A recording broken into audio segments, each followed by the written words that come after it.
பாலைவனம், அத்தனை பேருக்கும் பசி. ஆனால் இருந்ததோ 2 மீன்களும் 5 அப்பங்களும் தான். இந்த நிலையில் அருள்நாதர் அத்தனை பேரையும் திருப்தியாக்கி மீதமெடுக்க வைத்தார். உங்கள் வாழ்விலும் இதை அவர் செய்வார்.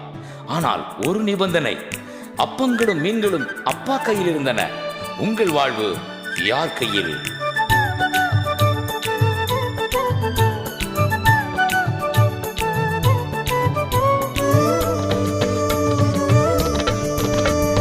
திருப்தியாக்கி நடத்திடுவா, தேவைகளை சந்திப்பா, மீதம் எடுக்க வைப்பா, பிறருக்கு கொடுக்க வைப்பா. பாடி கொண்டாடு, கோடி நன்றி சொல்லு. பாடி கொண்டாடு,